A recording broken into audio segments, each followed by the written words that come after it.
Bíblia completa em um ano, 97º dia. 1 Reis 10. Quando a rainha de Sabá ouviu falar da fama de Salomão, que honrava o nome do Senhor, foi até ele para pô-lo à prova com perguntas difíceis. Chegou a Jerusalém com uma comitiva numerosa e uma imensa caravana de camelos carregados de especiarias, grande quantidade de ouro e pedras preciosas. Quando se encontrou com Salomão, conversou com ele a respeito de tudo o que tinha em mente. Salomão respondeu a todas as suas perguntas. Nada era difícil demais para o rei explicar. Quando a rainha de Sabá percebeu quanto Salomão era sábio e viu o palácio que ele havia construído, a comida que era servida às mesas do rei, os alojamentos e a organização de seus oficiais e servos, os trajes esplêndidos que vestiam, os copeiros da corte e os holocaustos que Salomão oferecia no templo do Senhor, ficou muito admirada. Disse ela ao rei: é verdade, tudo o que ouvi em meu país a respeito de suas realizações e de sua sabedoria. Não acreditava no que diziam, até que cheguei aqui e vi com meus próprios olhos. Aliás, não tinham me contado nem a metade. Sua sabedoria e prosperidade vão muito além do que ouvi. Como deve ser feliz o seu povo! Que privilégio para seus oficiais estarem em sua presença todos os dias, ouvindo sua sabedoria. Louvado seja o Senhor, seu Deus, que se agradou de você e colocou-o no trono de Israel. Por causa do amor eterno do Senhor por Israel, ele fez o rei para governar com justiça e retidão. Então, ela presenteou o rei com 4.200 quilos de ouro, especiarias em grande quantidade e pedras preciosas. Nunca mais foram recebidas tantas especiarias quanto as que a rainha de Sabá deu ao rei Salomão. Além disso, os navios de Irão trouxeram ouro de Ofir e grandes carregamentos de madeira, de sândalo e de pedras preciosas. O rei usou a madeira de sândalo para fazer corrimões para o templo e para o palácio real, e também liras e harpas para os músicos. Nunca antes nem depois se viu tamanho suprimento de madeira de sândalo. O rei Salomão deu à rainha de Sabá tudo o que ela pediu, além dos presentes costumeiros que ele já havia entregado com generosidade. Então, ela e sua comitiva regressaram para sua terra.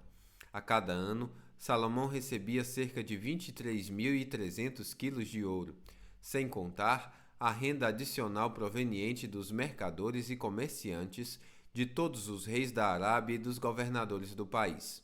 O rei Salomão tinha 200 escudos grandes de ouro batido, cada um pesando 7,2 quilos.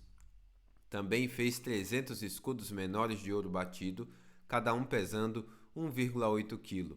O rei colocou seus escudos no palácio da floresta do Líbano. Então, o rei fez um grande trono de marfim revestido de ouro. O trono tinha 6 degraus e um encosto arredondado. De cada lado do assento havia um apoio para o braço e, junto de cada apoio, a escultura de um leão. Também havia outros 12 leões, um de cada lado dos 6 degraus. Nenhum outro trono em todo o mundo se comparava ao de Salomão. Todas as taças do rei Salomão eram de ouro e todos os utensílios do palácio da floresta do Líbano eram de ouro puro. Não eram de prata, pois nos dias de Salomão a prata era considerada um metal sem valor. O rei tinha uma frota de navios mercantes que navegavam com os rios de Irão. Uma vez a cada 3 anos, as embarcações voltavam trazendo ouro, prata, marfim, macacos e pavões. Salomão se tornou o mais rico e sábio de todos os reis da terra. Gente de todas as nações vinha consultá-lo e ouvir a sabedoria que Deus lhe tinha dado. A cada ano, os visitantes traziam presentes de prata e ouro, roupas, armas, especiarias, cavalos e mulas. Salomão ajuntou muitos carros de guerra e cavalos. Possuía 1.400 carros de guerra e 12.000 cavalos. Mantinha alguns deles nas cidades designadas para guardar esses cavalos de guerra e outras perto dele, em Jerusalém. O rei tornou a prata tão comum em Jerusalém como as pedras, e havia tanta madeira valiosa de cedro como as figueiras bravas que crescem nas colinas de Judá. Os cavalos de Salomão eram importados do Egito e da Sicília. Os comerciantes do rei os adquiriram da Sicília pelo preço de mercado. Naquela época, um carro de guerra do Egito custava 600 peças de prata e um cavalo 150 peças de prata. Depois eram exportados aos reis dos Hititas e aos reis da Síria. 1 Reis 11. O rei Salomão amou muitas mulheres estrangeiras. Além da filha do faraó, ele se casou com mulheres de Moabe, de Adom, de Edom, de Sidom e dos Hititas. O Senhor havia instruído os israelitas claramente: não se casem com mulheres dessas nações, pois desviarão seu coração para os deuses delas. E, no entanto, Salomão amou essas mulheres. No total, casou-se com 700 princesas e teve 300 concubinas, e elas desviaram seu coração do Senhor.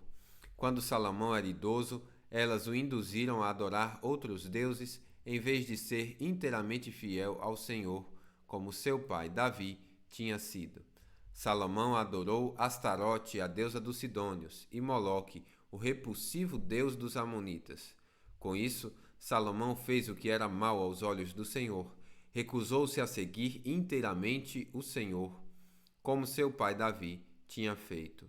No monte que fica a leste de Jerusalém, chegou a construir um altar de culto para Quemosh, o repulsivo deus de Moabe, e outro para Moloque, o repulsivo deus dos Amonitas. Salomão construiu esses lugares de culto para que suas esposas estrangeiras queimassem incenso e oferecessem sacrifícios aos deuses delas.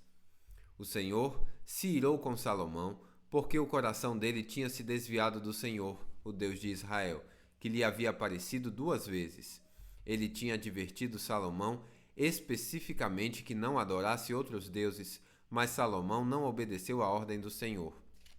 Por isso, o Senhor lhe disse: uma vez que você não cumpriu minha aliança e desobedeceu a meus decretos, certamente tirarei de você o reino e o entregarei a um de seus servos. Mas, por causa de seu pai Davi, não farei isso enquanto você estiver vivo. Tirarei o reino de seu filho, e, ainda assim, não tirarei dele o reino inteiro.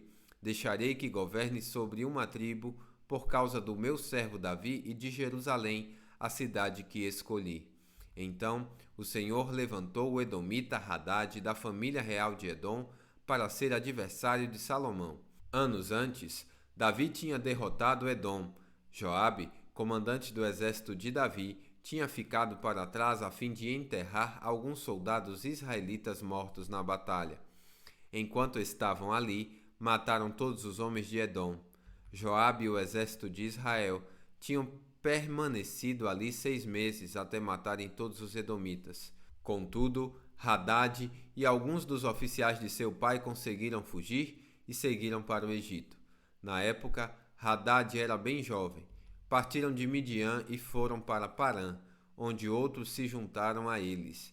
Em seguida, foram ao Egito e se apresentaram ao faraó, o rei do Egito, que lhes ofereceu casa, sustento e terras. Faraó se agradou de Hadade e lhe deu em casamento sua cunhada, a irmã da rainha Táfnis. A esposa de Hadade deu à luz um filho chamado Genubate. Táfnis o criou na casa do faraó, entre os próprios filhos do faraó. Quando chegou a Hadade, no Egito, a notícia de que Davi e seu comandante Joabe estavam mortos, ele disse ao faraó: deixe-me voltar para minha terra. Por quê? Perguntou o faraó. O que lhe falta aqui que você queira voltar para sua terra? Não me falta nada, respondeu ele. Ainda assim, peço que me deixe voltar. Deus também levantou Rezon, filho de Eliada, para ser adversário de Salomão. Rezon havia fugido de seu senhor Hadadezer, rei de Zobá, e se tornado líder de um bando de rebeldes. Depois que Davi derrotou Hadadezer, Rezon e seus homens fugiram para Damasco, onde Rezon se tornou rei. Ele foi inimigo ferrenho de Israel durante o resto do reinado de Salomão e assim como Hadad, causou muitos problemas. Rezon continuou a reinar na Síria e odiava Israel profundamente. Outro líder rebelde foi Jeroboão, filho de Nabate, um dos próprios oficiais de Salomão. Veio da cidade de Zeredá, em Efraim. Sua mãe era viúva e se chamava Zerua. Esta é a história por trás de sua rebelião. Salomão estava construindo o aterro e reparando os muros da cidade de Davi, seu pai. Jeroboão era jovem, muito capaz, e quando Salomão viu como era diligente, encarregou-o dos trabalhos das tribos de Efraim e Manassés, os descendentes de José. Certo dia, quando Jeroboão saía de Jerusalém, Aiás, profeta de Siló, encontrou-se com ele no caminho. Aiás vestia uma capa nova, enquanto os dois estavam sozinhos no campo. Aiás pegou sua capa nova e rasgou em 12 partes. Disse a Jeroboão: Fique com 10 pedaços, pois assim diz o Senhor, o Deus de Israel: Estou prestes a tirar o reino das mãos de Salomão e entregar 10 tribos a você. Contudo, deixarei uma tribo para ele por causa do meu servo Davi e de Jerusalém, a cidade que escolhi dentre todas as tribos de Israel. Pois Salomão me abandonou e adorou Astarote, a deusa dos Sidônios, Quemosh, o deus de Moabe, e Moloque, o deus dos Amonitas. Não seguiu meus caminhos, nem fez o que me agrada. Não obedeceu a meus decretos e estatutos, como fez seu pai, Davi. Contudo, não tirarei o reino inteiro de Salomão agora, por causa do meu servo Davi, a quem escolhi, e que obedeceu a meus mandamentos e decretos, manterei Salomão no governo enquanto ele viver. Mas tirarei o reino do filho dele, e darei 10 tribos a você. O filho de Salomão terá uma tribo, para que os descendentes de meu servo Davi continuem a brilhar como uma lâmpada em Jerusalém, a cidade que escolhi como lugar para o meu nome. Eu o colocarei no trono de Israel, e você governará sobre tudo o que o seu coração desejar. Se der ouvidos ao que eu digo, seguir meus caminhos e fizer o que me agrada, e se obedecer a meus estatutos e mandamentos, como fez meu servo Davi, sempre estarei com você. Estabelecerei para você uma dinastia como fiz com Davi, e lhe darei Israel. Por causa do pecado de Salomão, castigarei os descendentes de Davi, mas não para sempre. Salomão tentou matar Jeroboão, mas ele fugiu para junto de Sisaque, rei do Egito, e ficou ali até a morte de Salomão. Os demais acontecimentos do reinado de Salomão, incluindo todos os seus feitos e sua sabedoria, estão registrados no livro dos Atos de Salomão. Salomão reinou por 40 anos sobre todo Israel em Jerusalém. Quando morreu e se reuniu aos seus antepassados, foi sepultado na cidade de Davi, seu pai. Seu filho Roboão foi seu sucessor. 1 Reis 12. Roboão foi a Siquém, onde todo Israel havia se reunido para proclamá-lo rei. Quando Jeroboão, filho de Nebate, soube disso, voltou do Egito, onde havia fugido do rei Salomão. Os líderes de Israel convocaram Jeroboão, e ele e toda a comunidade de Israel foram falar com Roboão. Seu pai foi muito duro conosco, disseram. Alivia a carga pesada de trabalho e de impostos altos que seu pai nos obrigou a carregar. Então seremos seus súditos leais. Roboão respondeu: Deem-me 3 dias para pensar.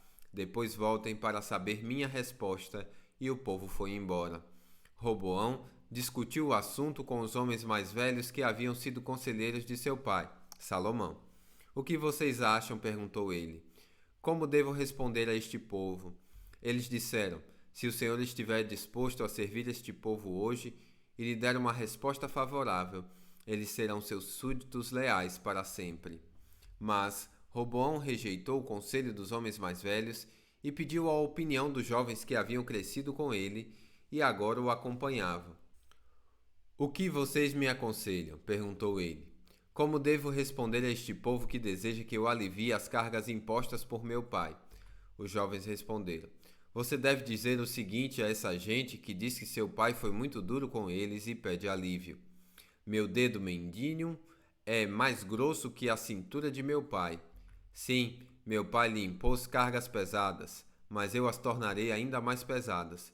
Meu pai os castigou com chicotes comuns, mas eu os castigarei com chicotes de pontas de metal.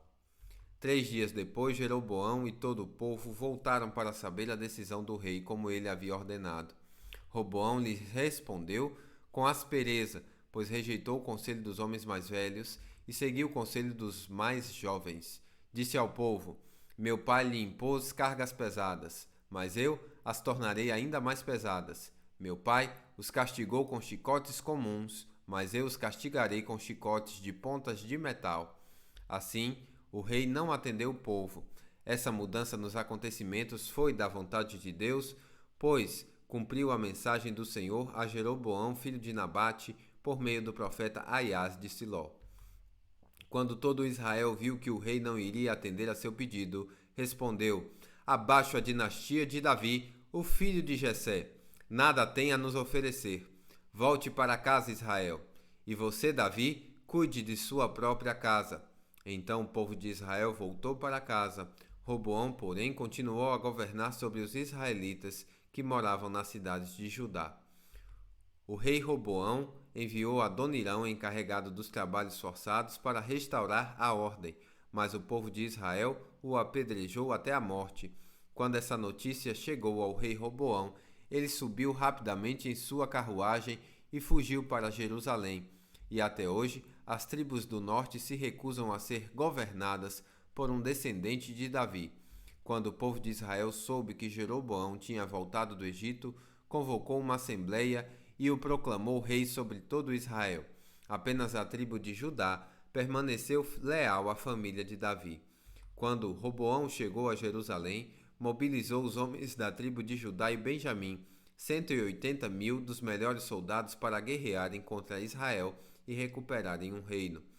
Porém Deus falou a Semaías, homem de Deus: Diga a Roboão, filho de Salomão, rei de Judá, e a todo o povo de Judá e Benjamim e ao restante do povo: Assim diz o Senhor: Não lutem contra seus compatriotas os israelitas. Voltem para casa, pois eu mesmo fiz isso acontecer. Eles obedeceram à palavra do Senhor e voltaram para casa conforme o Senhor havia ordenado. Então Jeroboão fortificou a cidade de Siquém na região montanhosa de Efraim e se estabeleceu ali. Mais tarde fortificou Peniel. Jeroboão pensou: Se eu não tiver cuidado, o reino voltará à dinastia de Davi. Quando o povo for a Jerusalém para oferecer sacrifícios no templo do Senhor, voltará a ser leal a Roboão, rei de Judá. Eles me matarão e o proclamarão rei deles. Então, seguindo a recomendação de seus conselheiros, o rei fez 2 bezerros de ouro. Disse ao povo: É complicado demais ir a Jerusalém para adorar. Veja, Israel, estes são os deuses que tiraram vocês do Egito. Colocou um dos bezerros em Betel e o outro em Dan, nos 2 extremos de seu reino. Isso se tornou um grande pecado, pois o povo viajava até Dan ao norte para adorar o ídolo que ficava ali. Jeroboão também construiu santuários idólatras e designou para serem sacerdotes homens do povo que não eram da tribo sacerdotal de Levi. Instituiu uma festa religiosa em Betel no 15º dia do 8º mês, uma imitação da festa celebrada todos os anos em Judá. Ali em Betel, Jeroboão ofereceu sacrifícios aos bezerros que havia feito e designou sacerdotes para os santuários idólatras que havia construído. No 15º dia do 8º mês, data que ele mesmo tinha definido, ofereceu sacrifícios no altar em Betel, instituiu desse modo uma festa religiosa para Israel e subiu ao altar para queimar incenso. Bíblia completa em um ano, final do 97º dia.